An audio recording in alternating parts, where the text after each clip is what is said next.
하나님 말씀은 데살로니가전서 5장 1절부터 11절 말씀입니다.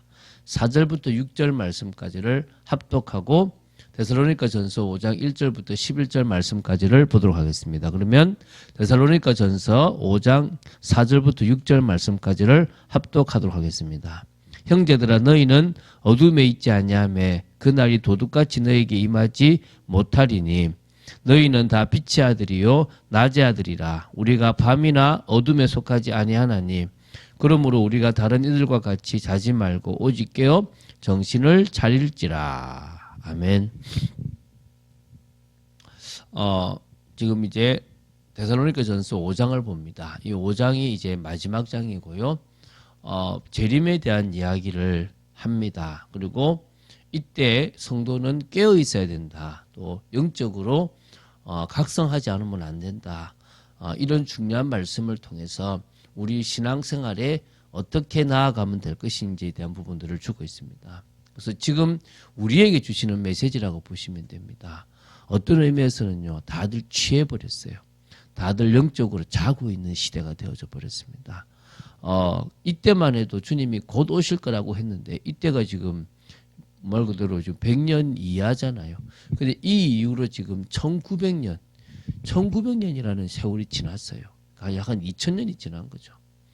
지금 그런데도 아직 안 오니까 언제 오시겠냐, 안 오실 것 같다라고 하는 사람들도 생겼고, 또 뭡니까?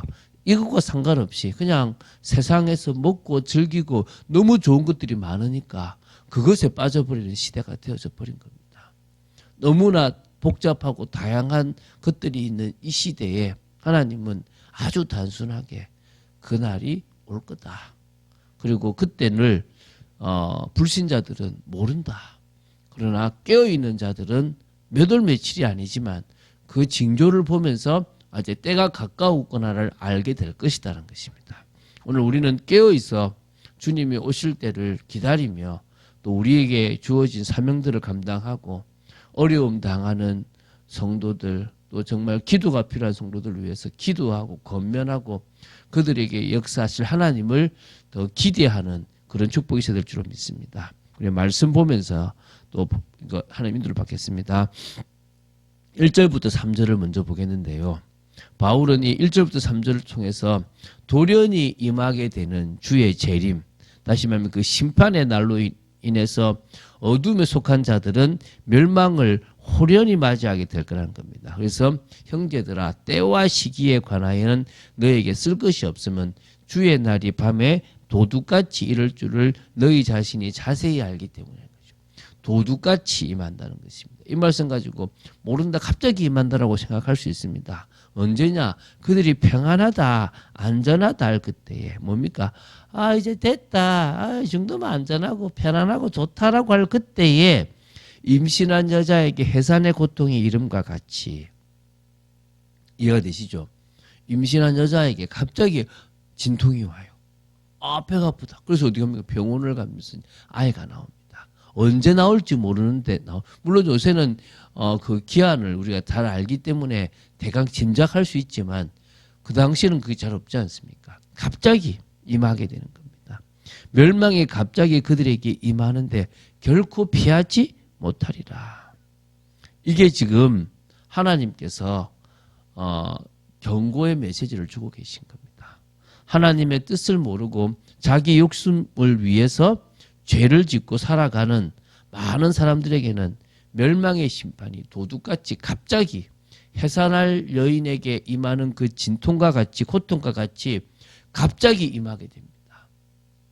그래서요, 깨어있으라는 거예요. 그래서 뭡니까? 불신자와 같이 살아가지 말라는 것입니다. 잠자지 말라는 것입니다. 4절부터 5절 2절 말씀을 보겠습니다. 그러나 이 4절 5절에서는요. 어두움에 속하지 아니한 성도들은 주의 재림으로 인해서 갑작스럽게 멸망을 맞이하지 않는다는 거예요. 이게 무슨 말이냐? 형제들아 너희는 어두움에 있지 아니하며 그 날이 도둑같이 너희에게 임하지 못하리니 너희는 다 빛의 아들이요 낮의 아들이라. 우리가 밤이나 어둠에 속하지 아니하나니 우리는 사단의 권세 아래 속하지 않고 해방되어서 빛의 아들 하나님의 자녀요 낮의 아들이라 그리스도께 속한 자가 되었습니다. 우리는 더 이상 사단의 권세 아래 있지 아니하는 자들이 되어졌다는 것입니다. 이게 우리의 정체성이고 이게 우리가 깨어있을 이유입니다. 왜? 우리는 저들과 다른 삶입니다. 그래서 어두움에 있지 아니합니다. 우리는 사단에게 속하지 아니합니다. 우리는 죄의 종로로 타는 인생이 아니라 의를 위해서 살아가는 존재이기 때문에 그날 주님의 재림의 그날이 도둑같이 임하는 것이 아니라는 것입니다. 뭐 이거 다 아니까 넘겨도 되죠. 넘기지 마십시오. 왜? 지금 이 말씀을 왜 이 시간표에 하고 있습니까? 우리도 모르게 취하고 있는 것들이 있다면 오늘 빨리 내려놓는 축복이 있게 되길 바랍니다. 그리고 우리도 모르게 세상에 취하고 우리도 모르게 잠자고 있는 것이 있다면 이제 깨어나야 될 시간표인 줄로 믿습니다. 자, 6절부터 8절 말씀을 보겠습니다. 자, 첫째 6절부터 11절까지 가요. 위와 같은 사실이 주의 성도들에게 안일과 나태에 빠지게 하는 것이 아니라 더 뭐요? 각성시키게 하는 것이므로 임박한 종말을 맞이하여 더욱더 근신하여 살아갈 것과 주의 재림에 대한 소망으로 서로를 권면하고 서로 나누라라는 위로하라는 그런 내용의 말씀을 지금 주고 있는 것입니다. 그 중에서 이제 6절부터 8절은 깨어서 무장해라 이 말입니다. 우리는 다른 이들과 같이 자지 말고 오직 깨어 정신을 차릴지라. 자는 자들은 밤에 자고 취하는 자들은 밤에 취하되 우리는 낮에 속하였으니 정신을 차리고 믿음과 사랑의 호심경을 붙이고 구원의 소망의 투구를 쓰자. 지금 바울의 메시지가 여러분 귀에 들려지기 시작하십니까? 들려집니까? 뭐란 말입니까? 자지 말라는 거예요. 남들은 이제 뭡니까? 영적으로 깨어있지 못하고 잠자는 겁니다. 그냥 영적으로 무감각해지고 세상에 빠져버리는 거예요. 세상의 것에 취해버리는 것입니다. 그게 자는 거예요. 어두움이니까 자는 거예요. 아, 어둡구나. 지금 그러니까 자는 거예요. 그러니까 다시 말하면 사단의 권세 아래 있으니까 사단이 원하는 일들을 하는 게 잔다는 거예요. 깨어있다는 말은 무엇입니까? 우리는 낮이라는 거예요. 지금은 활동할 때라는 거예요. 지금은 뭡니까? 하나님의 때가 되었다는 거예요. 우리는 늘 뭐요? 저들이 말하는 어두움, 지금 흑암이 덮인 때가 아니라 빛의 자녀요. 낮의 아들이기 때문에 우리는 영적 생활을 지속하고 우리는 말씀 속에 거하고 우리는 더 성령의 역사가 있는 삶을 살아가는 겁니다. 쉽게 말하면 성령의 역사를 누릴 거냐, 성령의 역사 없이 살아갈 거냐 이 말입니다. 우리는 뭐요? 성령의 역사 속에서 주님이 주인된 인생을 살아가는 겁니다. 우리가 예상하지 못한 일들이 우리 앞에 일어납니다. 당황하지 마세요. 두려워하지 마세요. 큰일 난 것처럼 보일 수도 있습니다. 예, 맞아요. 어떤 의미에서는 그 잘못된 것들이 이렇게 결과로 나타날 수도 있습니다. 그런데 우리가 할 수 있는 게 없습니다. 우리가 사람을 동원하고 우리가 인본주의를 쓸 수도 있습니다. 조금 나을 수도 있습니다. 그런데요, 정말 봐야 될 게 그 문제가 왜 일어났을까? 왜 하나님의 음성을 듣지 못할까를 좀 더 생각해 보면 많은 부분에 우리가 지금 답을 낼 수 있다고 생각됩니다. 아, 이거는 하나님이 하셔야 된다. 이거는 하나님이 역사하지 않으면 안 된다. 나 역시도 모든 말씀을 하나님의 음성으로 듣고 깨어있지 않으면 안 되겠구나. 이런 답을 내야 될 줄로 믿습니다. 그러면서 뭡니까? 믿음과 사랑의 호심경. 옆에 흉배죠. 사단이 막 공격할 때 난 믿음 있어. 나는 사람들을 사랑한다라는 마음과요. 구원의 소망의 투구를 딱 쓰고요. 딱 무장해서 싸우게 될 줄로 믿습니다. 에베소서에는 더 많이 머리부터 발끝까지 다 무장했는데 이때만 해도 이제 처음 성경이니까 믿음과 사랑의 호심경과 구원의 소망의 투구를 쓰자라고 지금 나왔다는 것입니다. 자, 9절부터 11절입니다. 9절의 말씀이 참 중요하죠. 하나님께서 우리로 하여금 하나님의 진노를 받도록 예정하지 아니하고 우리 주 예수 그리스도로 말미암아 구원을 얻도록 예정하셨다 이 말입니다. 하나님이 우리를 세우심은, 우리를 택하심은 노하심에 이르게 하심이 아니요 오직 우리 주 예수 그리스도로 말미암아 구원을 받게 하심이라. 그러니까 우리로 예수 그리스도를 통해서 구원받게 하기 위해서 우리를 세우시고 우리를 부르셨다는 거예요.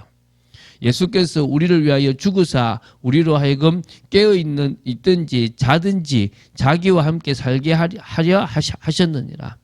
우리가 어떤 상황 속에 있든지 하나님께서 우리를 이제 뭡니까? 깨워서 더 은혜 속에 들어가도록 하실 거라는 겁니다.